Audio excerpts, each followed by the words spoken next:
नमस्कार, मुद्दे की बात में आपका स्वागत है। मैं हूं मनोज मनु। पूरे देश में एक देश एक चुनाव को लेकर बहस तेज हो गई है। एक देश एक चुनाव का मतलब हुआ कि पूरे देश में एक साथ ही लोकसभा और विधानसभा चुनाव हो। बहस इसलिए भी तेज हो गई है क्योंकि एक देश एक चुनाव पर केंद्र सरकार ने कमेटी बना दी है। पूर्व राष्ट्रपति रामनाथ कोविंद को इसका अध्यक्ष बनाया गया है। उधर केंद्र सरकार ने 18 सितंबर से 22 सितंबर तक संसद का विशेष सत्र भी बुलाया है। संभव है कि एक देश एक चुनाव पर सरकार बिल ला सकती है। केंद्र की बनाई कमेटी एक देश एक चुनाव के कानूनी पहलुओं पर गौर करेगी, साथ ही इसके लिए आम लोगों से भी राय लेगी। इस बीच बीजेपी के अध्यक्ष जेपी नड्डा पूर्व राष्ट्रपति रामनाथ कोविंद से मिलकर उनके आवास यानी कि उनके घर पहुंचे। हालांकि इस मुलाकात की वजह सामने नहीं आई है। दरअसल मई 2014 में जब केंद्र में मोदी सरकार आई तो कुछ समय बाद ही देश में एक देश एक चुनाव को लेकर बहस शुरू हो गई। प्रधानमंत्री मोदी कई बार एक देश एक चुनाव पर वकालत कर चुके हैं। संविधान दिवस के मौके पर भी प्रधानमंत्री नरेंद्र मोदी ने कहा था कि आज एक देश एक चुनाव सिर्फ बहस का मुद्दा नहीं है, बल्कि यह भारत की जरूरत है। इसलिए इस मसले पर गहन विचार विमर्श और अध्ययन किया जाना चाहिए। पहले जरा सुनिए कि आखिर प्रधानमंत्री मोदी ने पूर्व में क्या कहा था। कि एक देश एक चुनाव के हम पक्ष में नहीं है। अरे चर्चा तो करो भाई, आपके विचार होंगे। हम चीजों को स्थगित करो। मैं मानता हूं जी कि जितने बड़े बड़े नेता हैं, व्यक्तिगत जब भी मिला हूं, सबने कहा यार ये बीमारी से तो मुक्त होना चाहिए। ये एक बार 5 साल में एक बार चुनाव आए, महीना 2 महीना चुनाव का उत्सव चले, फिर सब काम में लगे। ये बात सबने बताई। सार्वजनिक रूप से स्टैंड लेने में दिक्कत होगी। क्या ये समय की मांग नहीं है कि हमारे देश में कम से कम मतदाता सूची तो एक हो। पहले 18 और 21 दो मतदान के अलग अलग होने के कारण अब 18 सबका मतदान है। आज देश का दुर्भाग्य है, जितने चुनाव उतनी मतदाता सूची। कितना देश का खर्च हो रहा है, कितना मैन पावर उस मतदाता सूची में लग रहा है। राज्य और केंद्र मिलकर के कानून बनाए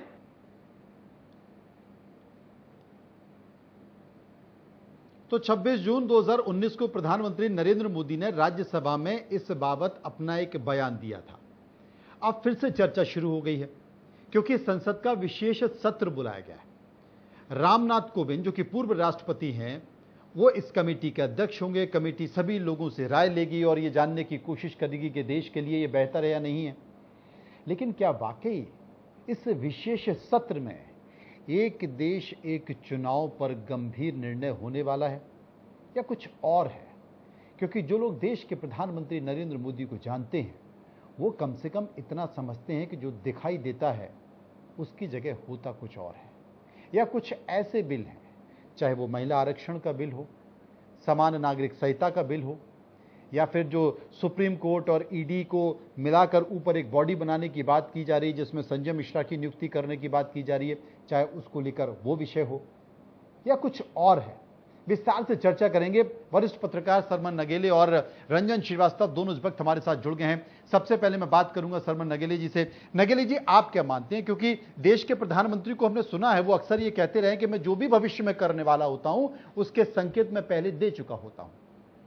और अगर ये विशेष सत्र आ रहा है तो ये क्या मान लिया जाए कि एक देश और एक चुनाव को लेकर आ रहा है? ये देश की तस्वीर बदल देगा?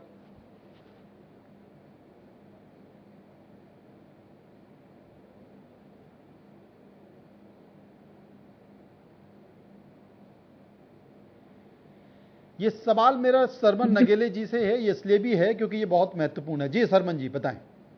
माननीय मोदी जी ने भी जो अपना राज्यसभा में भाषण दिया था, जो आपने भी संदर्भ उसका सुना दिया है पैकेज में, उसमें मोदी जी स्पष्ट कह रहे हैं कि केंद्र और राज्य मिलाकर अपना इस तरह का प्रावधान करें।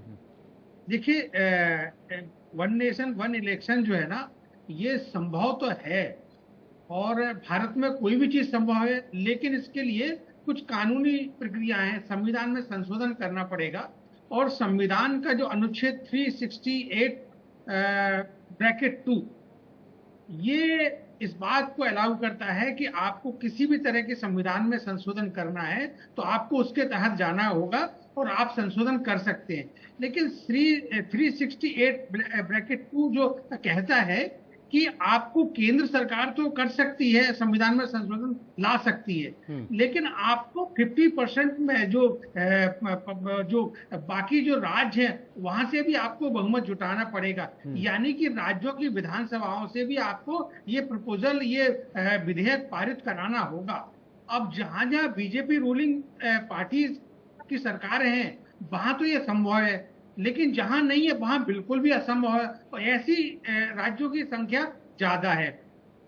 अब सरकार यदि चाहती है तो सरकार ला तो सकती है, लेकिन अभी जो, जैसा कि संसदीय कार्य मंत्री ने अभी कहा है, जोशी जी ने, कि अभी तो हमने सिर्फ कमेटी बनाई है, अभी ये तो चालू तो मतलब इम्प्लीमेंट तो हो नहीं गया, अभी तो कमेटी बनाई है।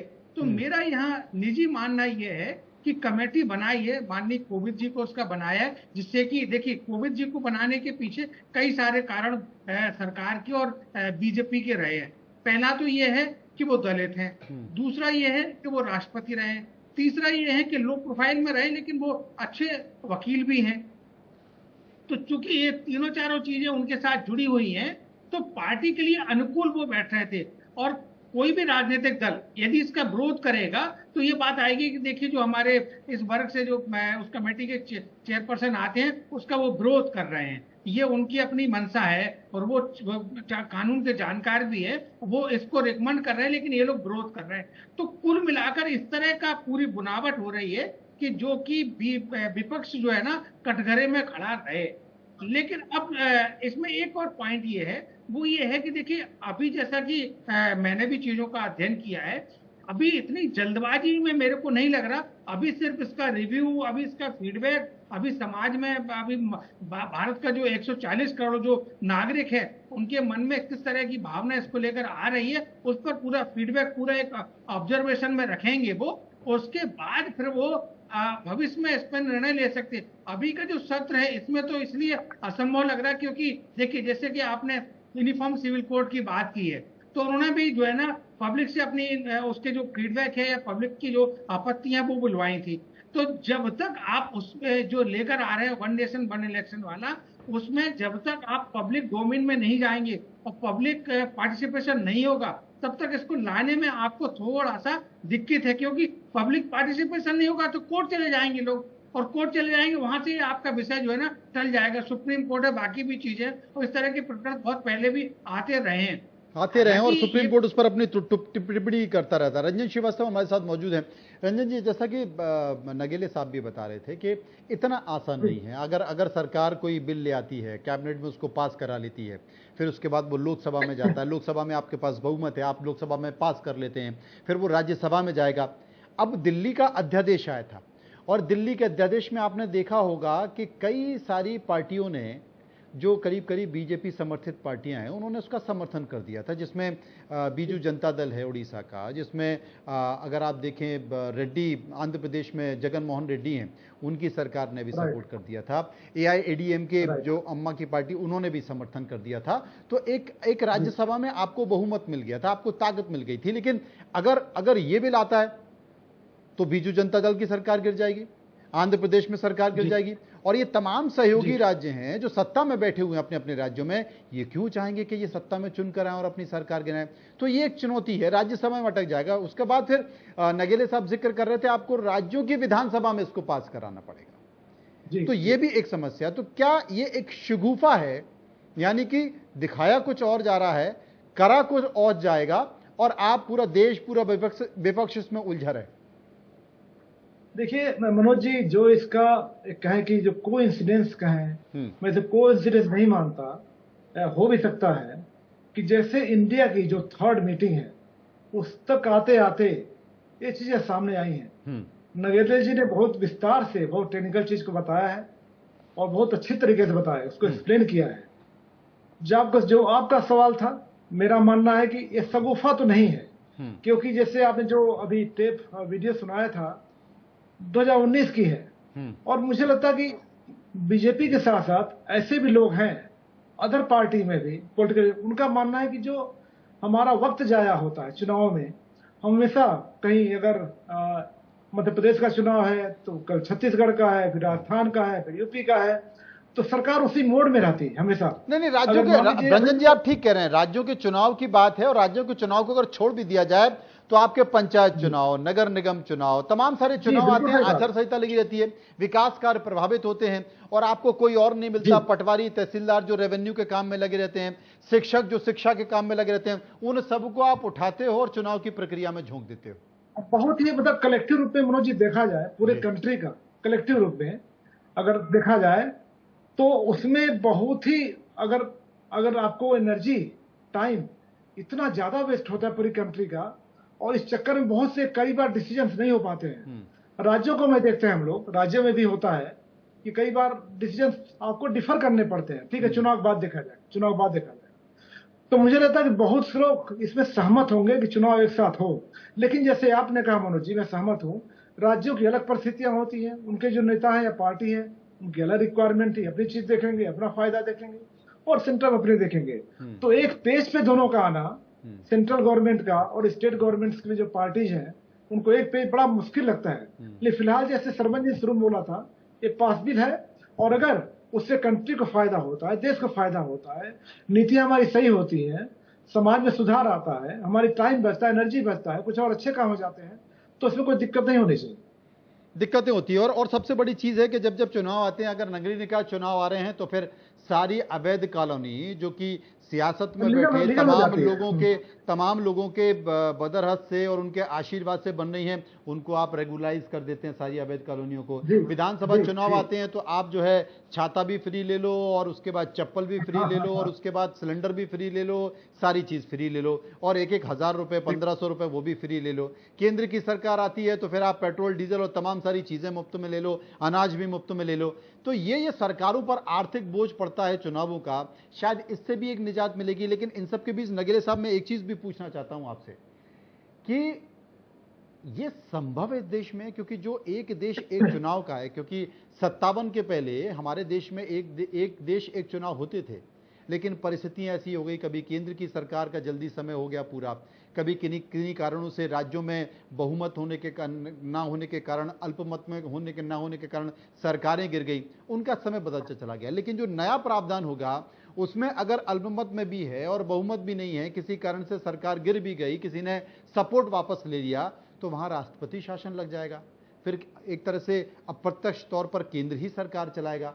तो ये आपको लगता है हमारा जो संघीय ढांचा है, वो संघीय ढांचा, देश के लोग, उनकी सोच, उनका रहन सहन, उससे एक तरह से ये कहा जाए ना कि लोगों को लगेगा ये कौन सी प्रणाली है, कहीं ना कहीं एक दबाव में लोग अपने आप को महसूस करेंगे, आपको नहीं लगता? देखिए माननीय मनोज जी, 1966 से पहले, 7 से पहले तक तो वन नेशन वन इलेक्शन का अपने भारत में जो प्रावधान है वो लागू था, ईसीआई के माध्यम से, इलेक्शन कमीशन ऑफ इंडिया के माध्यम से। और जहां तक जो आपने पूरा विस्तार से चीजें बताई हैं, देखिए यदि केंद्र सरकार यदि चाहती है, माननीय मोदी जी चाहते हैं, वैसे मेरा निजी मानना यह है कि चाहते तो सभी लोग हैं, सभी चाहते हैं कि हमको विकास करना, रोजगार लेना, वेलफेयर गवर्नमेंट काम करें, हमारे बच्चों की अच्छी एजुकेशन हो, वो विदेश में पढ़ने जाए, बच्चों को रोजगार मिले, हमारे मोहल्ले की सड़क बने, हमारा नल जल, पानी, शिक्षा, स्वास्थ्य, सुरक्षा, ये सब मिले। लेकिन जब चुनाव आ जाते, जैसे कि आपने भी कहा कि नगरीय निकाय के चुनाव, पंचायत के चुनाव, विधानसभा के चुनाव, उपचुनाव, तो ये सारे के सारे विकास के काम प्रभावित हो जाते हैं। तो ये काम बदस्तूर जारी रहे, इसके लिए ये वन नेशन वन इलेक्शन तो बहुत जरूरी है, और इससे न केवल सरकार की बल्कि भारतीय नागरिक का भी पैसे की भी बचत होगी, समय की भी बचत होगी। लेकिन अभी इसमें एक और बिंदु मेरे को आपकी चर्चा के बाद एक ध्यान आया, जो आपने कहा कि वो सरकार गिर जाएगी, ये हो जाएगा, वो हो जाएगा। देखिए दलबदल कानून तो फिर बेमानी हो जाएगा जी, क्योंकि दलबदल जो कानून है वो दलबदल तो फिर कोई कर लेगा और सरकार उसके दूसरे दल की बन जाएगी, उसका कोई मतलब नहीं बचेगा फिर। तो दलबदल कानून जो है ना, अभी उसमें भी आपको कुछ ना कुछ संशोधन करना पड़ेंगे, क्योंकि जिस तरह से दलबदल कानून का जो बेजा इस्तेमाल हो रहा है, मेरी ये व्यक्तिगत राय है, मैं हमेशा से कहता हूं लगभग सभी चैनलों की डिबेट पर, कि इलेक्शन कमीशन ऑफ इंडिया को और राजनीतिक दलों को मिलकर दल बदल कानून पर एक विचार करना चाहिए कि जो भी उम्मीदवार दल से त्याग करता है वो 5 साल तक कोई चुनाव नहीं लड़ पाएगा। लेकिन जैसा कि आपने भी बताया कि वन नेशन वन इलेक्शन का यदि कॉन्सेप्ट भारत में लागू होने की प्रक्रिया में आगे बढ़ता है तो इसके भी कुछ ना कुछ एक जो लीगल जो प्रॉब्लम्स हैं या जो करप्शन की प्रैक्टिस है उसको बल मिलेगा। तो उसको बल मिलेगा। एक बार मध्य प्रदेश के पूर्व मुख्यमंत्री कमलनाथ इस मसले पर क्या कहते हैं, सुनते हैं। इसके लिए संविधान में संशोधन की आवश्यकता है, राज्यों की स्वीकृति है। ये हमारे संविधान में इसका संशोधन करना है। ये केवल लोकसभा राज्यसभा की बात नहीं है, ये केवल संविधान में संशोधन राज्यसभा और लोकसभा में हो जाए तो संभव नहीं, राज्यों को भी स्वीकृति देनी पड़ेगी। पर जो राज्य बीजेपी के हैं वो वहाँ अपनी विधानसभा भंग कर सकते हैं, जैसे कि हरियाणा हो गया, महाराष्ट्र हो गया, ये इनकी सरकार। वो तो एक लाइन का उनको कैबिनेट में प्रस्ताव पास करना है कि विधानसभा बंद करो, बंद हो जाए। अब ये तय करेंगे कि लोकसभा ये छत्तीसगढ़, मध्य प्रदेश, राजस्थान के साथ साथ लोकसभा चुनाव कराना चाहते हैं और कौन कौन से और दूसरे राज्य कराना चाहते हैं। पर पूरे प्रदेश में आप किसी विधानसभा का पीरियड काट दीजिए, बंगाल में आप कहते काट दो, ऐसे तो ना हो जाएगा। कई सारे और भी नेता हैं, उनकी भी अपनी प्रतिक्रिया आई है, एक बार उसको सुन लीजिए, वो क्या कहते हैं इस मसले पर।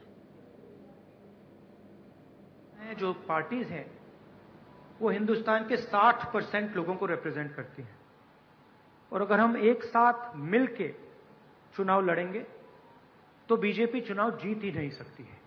उनकी हमेशा यही रणनीति रही है कि गरीबों के खिलाफ काम करते हैं, बड़े बड़े उद्योगपति के साथ वो मिलजुल के चलते हैं। और यहां पर तो कल ही एक रिपोर्ट आपके सामने राहुल गांधी जी ने रखा था, अडानी की संपत्ति बढ़ गई कैसी, बढ़ाए कौन, और कैसा आज कम से कम 75,000 करोड़ रुपए गरीबों के जो पैसे थे उनके जेब में कैसा गया, ये सारी चीजें उन्होंने बताया। कि हम लोग इस लड़ाई को लड़ रहे हैं और राहुल गांधी जी को भी हम काफी मजबूती के साथ विश्वास हम लोग दिलाते हैं कि हम सब एकजुट हो करके सभी लोगों को एकोमोडेट करके आगे सीट शेयरिंग अब शुरू होगा, सीट शेयरिंग, और सीट शेयरिंग में हम लोग सब लोग सफल होंगे, कोई दिक्कत कठिनाई नहीं होगी, कहीं कोई हर्डल नहीं होगा। अपना कुछ नुकसान करके भी हम लोग इंडिया को, ये संघ है, हम लोग जिताएंगे और मोदी को हटाएंगे और देश को बचाएंगे। और अब आप समझ लीजिए कि जितनी पार्टियां एकजुट होकर के काम कर रही हैं, तो आप अच्छी तरह जान लीजिए कि अब इसी का नतीजा होगा कि अभी जो केंद्र में हैं अब वो हारेंगे। अब वो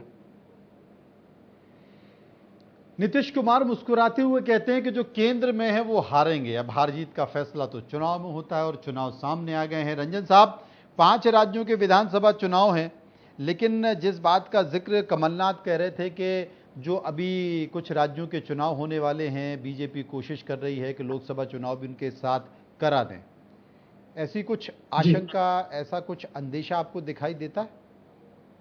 नहीं, कुछ सर्वे अभी आए थे मनोज जी, जिसमें था कि अगर आज की स्थिति में चुनाव होता है, और सर्वे क्या आधार है, क्या सैंपल साइज उसका है तो नहीं पता, लेकिन जो सामने आया है कि अगर आज की स्थिति में चुनाव होता है तो एनडीए 300 के ऊपर सीट मिल सकती है।